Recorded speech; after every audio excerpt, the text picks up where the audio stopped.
यहाँ पे आए? पहले तो मैं सभी माता के छठी मैया के सभी भक्तों के लिए मैं मंगल कामना करता हूँ। भगवान सूर्य की कृपा निरंतर ऐसे ही बनी रहे और सूर्य जिस प्रकार से बिना भेदभाव के सबको अपना ऊर्जा देकर सभी को फलने फूलने का अधिकार भगवान सूर्य देते हैं, ऐसे मात्र शक्तियों को बार बार प्रणाम है। आज मोंटी भैया के सानिध्य में आना तो कल था, लेकिन मोंटी भैया से मैं निवेदन किया कि आज ही दर्शन हो जाए, तो आज यहाँ आने का अवसर मिला है। मैं मंगल कामना करता हूँ देश और दुनिया में रहने वाले सभी राम भक्तों के लिए, सभी सनातनियों के लिए। जिस प्रकार से पारब्रह्म परमात्मा भगवान श्री राम ने सबको आशीर्वाद दिया, उन्हीं के भगवान सूर्य के वंश में भगवान राम हुए। भगवान सूर्य जिस प्रकार से पूरी दुनिया किसी भी प्रकार से भेदभाव नहीं, हर व्यक्ति उनके छाया में, उनके छांव में, उनके धूप, उनके ऊर्जा के आनंद लेते हुए अपने जीवन को बढ़ाता है। ऐसे पारब्रह्म परमात्मा भगवान श्री राम इस सनातन धर्म संस्कृति और भारत देश में, हिंदुस्तान में, यहाँ पर हर एक व्यक्ति शांति पूर्वक, आनंद पूर्वक अपने जीवन का यापन करते हैं। ऐसी सनातन संस्कृति के लिए मंगल कामना है। इस कार्यक्रम में आने का अवसर मिला, मोंटी जी को साधुवाद है, धन्यवाद है। और बहुत अच्छा लगा यहाँ मातृ शक्तियों से मिलकर, यहाँ गांव के लोगों से मिलकर बहुत बहुत आनंद आया। सबके लिए मंगल कामना, सबके लिए आशीर्वाद। महाराज 22 जनवरी दीपोत्सव है, उस पर लोगों की बड़ी उम्मीदें हैं। देखिए, भारत एक हिंदू राष्ट्र था, हिंदू राष्ट्र है, हिंदू राष्ट्र रहेगा। जब राम जन्मभूमि मंदिर को लेकर निर्विवादित रूप से लोग डरवाते से करे राम जन्मभूमि मंदिर का आदेश आएगा, कत्लेआम होगा, दंगा होगा, फसाद होगा, बवाल होगा, कोई गृह युद्ध हो जाएगा। देखिए भाई, जो रूटीन में क्राइम होता था वो भी नहीं हुआ। ये भगवान राम की कृपा है।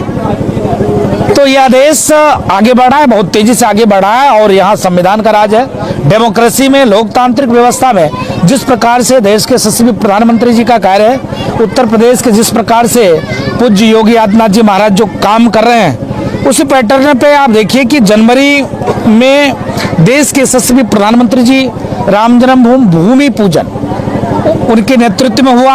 अब प्राण प्रतिष्ठा उनके सानिध्य में होने जा रहा है। देश के कई हजार साधु संत के आशीर्वाद से, मोदी जी तो देश के एक सामान्य सेवक हैं, दास हैं, तो सेवक की भांति वो आ रहे हैं। और प्राण प्रतिष्ठा 22 जनवरी को होना है। उस 22 जनवरी के बाद एक दुनिया के लिए अलग संदेश है। भारत राम राज्य, जो राम राज्य की परिकल्पना बाबा साहब भीमराव अंबेडकर हो, चाहे राष्ट्रपिता महात्मा गांधी हो, चाहे जो भी मार्गदर्शक, पथ प्रदर्शक जो भी चाहते हैं कि भारत आगे बढ़े। भारत एक सनातन राष्ट्र है, किसी एक ये भूमि का टुकड़ा नहीं है। ये एक सनातन राष्ट्र है। यहाँ पर ऋषि मुनि महात्मा, यहाँ पर सभी धर्म, सभी कौम, सभी मजहब के लोग खूब आनंद पूर्वक रहते हैं।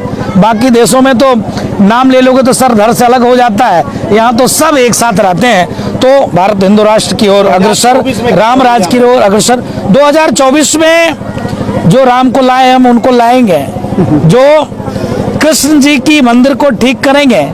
अब तो अयोध्या तो हो गया, अयोध्या तो झांकी, मथुरा काशी बाकी। जो भगवान कृष्ण का मंदिर बनवाएगा हम उसको लाएंगे। 5 राज्यों में चुनाव चल रहा है, बताया जा रहा है बड़ी स्थिति ठीक नहीं। कोई बात नहीं है, कोई दिक्कत नहीं है। हम 24 की बात करते हैं। जनता, कोई दिक्कत नहीं है, कोई समस्या नहीं है। देखिए, आज नहीं, हम लोग 70 वर्षों से संघर्ष किया, तब जाकर अयोध्या में भव्य दिव्य राम जन्मभूमि मंदिर निर्माण कार्य चला। मामूली बात नहीं है। ठीक है, जनता को ना लगे 4 राज्य में, आप 5 राज्य में बता रहे हो कि स्थिति ठीक नहीं है, कोई दिक्कत नहीं है, कोई समस्या नहीं है। जनता ठीक है, मानेगी तो भी, नहीं मानेगी तो भी, लेकिन 2024 मोदी देश के यशस्वी प्रधानमंत्री होंगे। इसलिए होंगे कि जो राम काज करेगा, जो सनातन कार्य करेगा, जो राष्ट्र कार्य करेगा, जो इस इतने भीड़ में किसी भी प्रकार से भेदभाव नहीं करेगा। एक ही देश में नेता है मोदी, उत्तर प्रदेश में एक ही नेता है योगी जी, किसी भी प्रकार से भेदभाव नहीं करते हैं।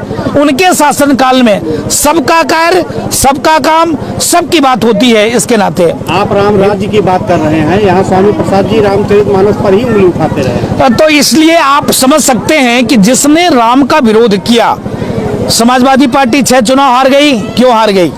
यही कारण है। आप समझिए, मैं ये नहीं समझ पाता हूँ, पारब्रह्म परमात्मा भगवान श्री राम, आप समझिए, जब जंगल को गए तो मां सबरी की जूठन बैर खाए।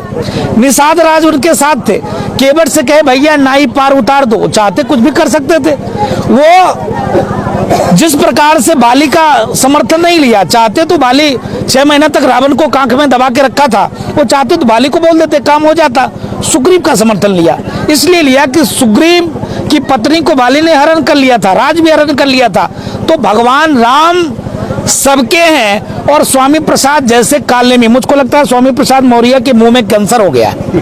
कैंसर का एक ही इलाज है, मेरी बात को अन्यथा मत लेना, हम संविधान को मानते हैं, फिर भी मैं कह रहा हूं कैंसर का एक इलाज, जिस अंग में हो गया उसको काट देना चाहिए। तो उसके जीभ में कैंसर हो गया और कुछ नहीं, उसके जीभ को काट देना चाहिए और कुछ भी नहीं, और कोई उपाय ही नहीं है। आप समझिए, रामचरितमानस फाड़ना, जलाना, प्रतिबंध करने की बात करना, और हिंदू मतलब आतंकवादी, ये शब्द का प्रयोग करना दुर्भाग्य की बात है। वो भी भारत जैसे देश में, हिंदू राष्ट्र में यह कहना, यह महापाप है और कुछ नहीं है। तो ऐसे लोगों के खिलाफ सख्त से सख्त मैं प्रशासन से निवेदन करूंगा, कार्रवाई होनी चाहिए।